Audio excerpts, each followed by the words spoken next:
సాయి.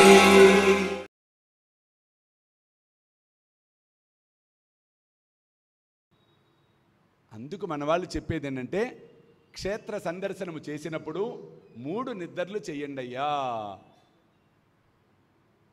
3 నిద్రలు చేస్తేనే ఉపయుక్తమవుతుంది 72 గంటలు.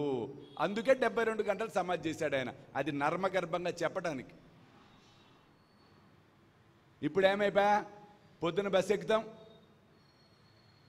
సాయంత్రం బస్సు ఎక్కుతాం, పొద్దున దిగుతాం, గబగబా దర్శనం చేసుకుంటాం, మళ్ళీ సాయంత్రం బస్సు ఎక్కుతాం. ఇప్పుడు అది కూడా అవసరంలా. మనం చూసాం, మార్నింగ్ 5:30 ఫ్లైట్ ఉంది, శుభ్రంగా వెళ్ళిపోతాం, మళ్ళీ 4:45కి రిటర్న్, మళ్ళీ చేసుకోవచ్చు, తప్పులే అది కూడా. కానీ అట్లీస్ట్ సంవత్సరంలో ఒక్కసారన్నా మీరు 3 రోజులు ఉండే ప్రయత్నం చేయండి.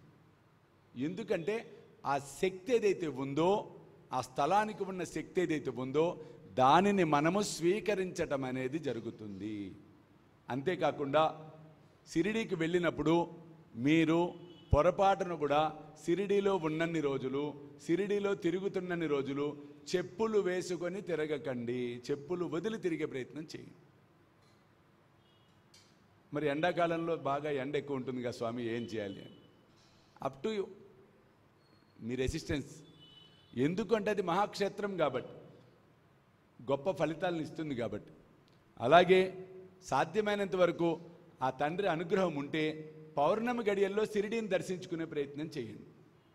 ప్రతి మాసము మనకి పౌర్ణమి వస్తుంది కదా, ప్రతి మాసం 2 సార్లు వస్తుంది, కృష్ణపక్షం, శుక్లపక్షం. కాబట్టి పౌర్ణమి గడియలలో గురు దర్శనం అన్నది విశేషమైన ఫలితం ఇస్తుంది. అందుకే ఆషాఢ శుద్ధ పౌర్ణమిని గురు పౌర్ణిమ అన్నాం మనం. చూడండి, వేలాది మంది సాయి భక్తులు ఎదురు చూస్తూ ఉన్న ఘడియలు మరలా రాబోతూ ఉన్నాయి. స్వామీజీతో షిరిడి యాత్ర సెప్టెంబర్ 5 గురువారం నాడు బయలుదేరతాం. సెప్టెంబర్ 6, 7, 8 షిరిడిలో వేలాది మంది సాయి భక్తులతో ఈసారి ప్రపంచవ్యాప్తంగా ఉన్న సాయి భక్తులందరినీ కూడా మేము ఇన్వైట్ చేస్తున్నాం ఈ గొప్ప కార్యక్రమానికి. కాబట్టి మీరు నాతో రావాలి, ఈ యాత్రలో పాలు పంచుకోవాలి అనుకుంటే త్వరితగతిన కింద కనిపిస్తున్న ఫోన్ నెంబర్స్కి ఫోన్ చేసి మీ టికెట్స్ రిజర్వ్ చేసుకునే ప్రయత్నం చేయండి. ఇవన్నీ మెలకువలు. ఇటువంటి అంశాలలో మనం ముందుకు వెళ్ళినట్లయితే పరిపూర్ణమైన కరుణ కటాక్షాలను మనం పొందటం ముమ్మాటికి సత్యం. అందుకే ఇక్కడ ఓవాలు హారతి మాఝా సద్గురునాథ మాఝా సాయినాథ పాంచహి తత్వాంచా దీప లావిలా ఆత. కాబట్టి ఓవాలు హారతి అంటే మేము నీకు 5 ఒత్తులు, 5 పంచభూతాలను 5 ఒత్తులుగా చేసి మేము మీకు హారతినిస్తున్నాం. ఇంకొక ముఖ్యమైన అంశం, సేజ్ హారతి పాడటం వలన మీ బాడీలో 5 ఎలిమెంట్స్ ఇంబ్యాలెన్స్ పోయి బ్యాలెన్స్ అవుతాయి. మీలో జలతత్వం, మన బాడీలో 5 పంచభూతాలు ఉన్నాయి కదా, 5 ఎలిమెంట్స్. సేజ్ హారతి పాడటం వలన జలతత్వము దాని స్థితిలో ఉంటుంది, వాయుతత్వము దాని స్థితిలో ఉంటుంది, ఆకాశతత్వం దాని స్థితిలో ఉంటుంది, అగ్నితత్వం దాని స్థితిలో ఉంటుంది, భూతత్వం దాని స్థితిలో ఉంటుంది. ఎందుకు? పంచభూతాలను 5 ఒత్తులుగా భావన చేసి బాబాకి ఇస్తున్నాం. ఎప్పుడైతే 5 ఒత్తులతో బాబాకి ఇచ్చిన తరువాత ఆ హారతిని మనం స్వీకరిస్తున్నామో, ఆ హారతి ద్వారా శక్తిని పొందటం వలన మన దేహంలో ఉన్న 5 ఎలిమెంట్స్ ఒక సమస్థితికి రావటము ముమ్మాటికి సత్యము.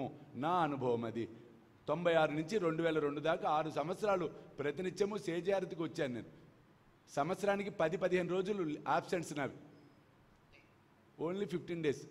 అది కూడా అయ్యప్ప స్వామి దీక్ష తీసుకుంటే శబరిమలకి వెళ్ళటానికి ఇంకోటానికి తప్పితే ఏ రోజు నాకు జ్వరం వచ్చి పడిపోయి రాకపోవటం కానీ, అనారోగ్యం రావటం కానీ ఎప్పుడూ జరగల. ఆకలితో ఉన్నవాడికి పట్టడన్నం పెడితే నాకు చెందుతుంది అని సాయి మనందరికీ సాయి సచ్చరిత్ర ద్వారా తెలియచెప్పడం అనేది జరిగింది.